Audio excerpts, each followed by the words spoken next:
This is a virus that's been around for a while. It was discovered back in the 1990s. It's related to the Hendra virus that we've seen in Australia. It's one that's found in our native fruit bat population that's impacted our horse industry and some human cases. It shares similar characteristics with Hendra in that it is rare for humans to contract this. In India, they've reported sort of a handful of cases every other year over the last 20 years or so, but usually from direct contact with either contaminated food or date palm juice that hasn't been treated that might have been contaminated by bats. And they can also pick it up from infected animals. So just like some humans caught it from horses, Hendra virus from horses in Australia, the Nipah virus can infect pigs and horses and other animals as well. And that's happened in Asia where people have contracted the virus there.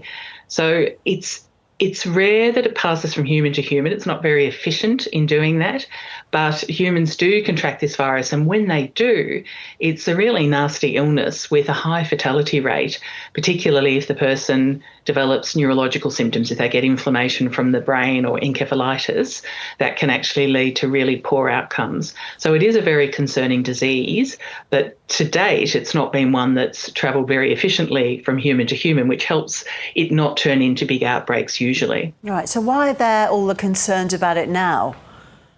Well, we heard there were only 2 cases. This is cases coming out of West Bengal. They had cases there back early in the 2000s, but hadn't seen them there for nearly 20 years. So that led to some concern with locals. But I think what was more concerning was the fact that these were 2 healthcare workers from one healthcare facility. And since then, we've heard reports, they may not be confirmed or they may be confirmed, but some additional cases amongst healthcare workers.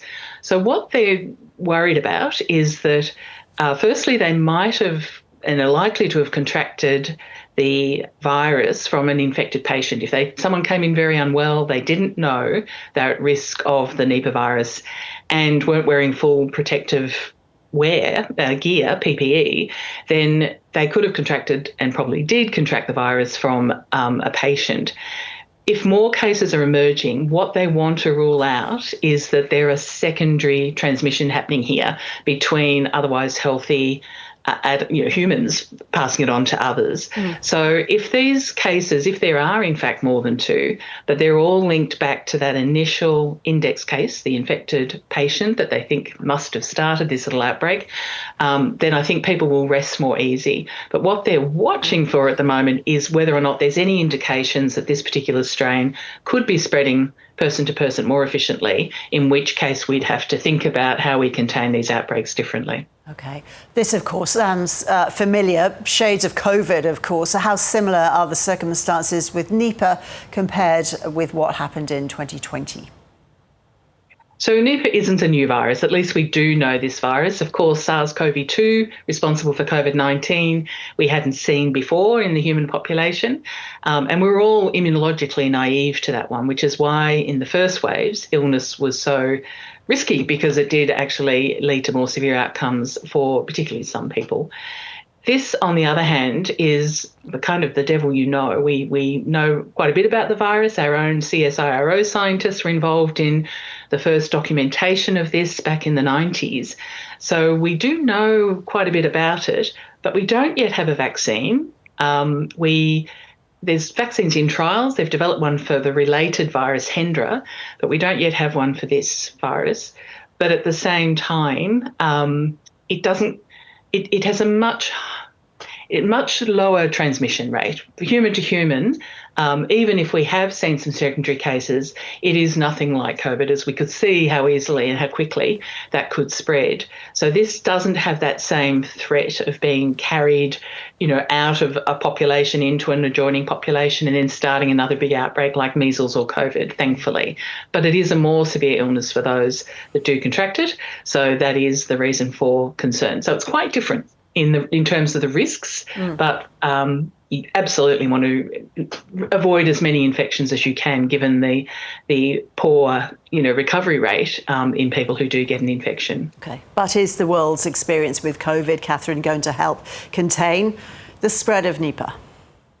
Look, I think so. I think in Australia, having our own CDC now, that will help in the monitoring of this and doing this in a coordinated way. If the situation changes, then we are better geared up for a more rapid response and a better connection between our, triggers for public health responses, both locally and globally. And that's really important. And I think it is in some ways reassuring, even though it probably is a trigger for some people, seeing the airport screening going on in Southeast Asia. Of course, they've got their Lunar New Year holidays coming up, so they're more anxious because there's more movement than usual. But that is all about a precaution. And if we have those things in place and really active public health programs in India, doing that local surveillance, quarantining all the contacts. To date, the contacts that were reported, 196 contacts for those first two cases, they reported that none had tested positive, none had symptoms. So that's a good sign. But we want to give them time to do this really intensive follow-up, make sure that there's nothing different about this particular outbreak that raises concerns that the virus itself is changing or the threat is changing, and then we can step down the sort of level of alert. But I think it's reassuring to see these things gear up, and I think those muscles have been well and truly exercised through COVID. So hopefully we'll see this monitored and managed and all being well, this will not be something that escalates into a global issue. Catherine Bennett, thank you so much.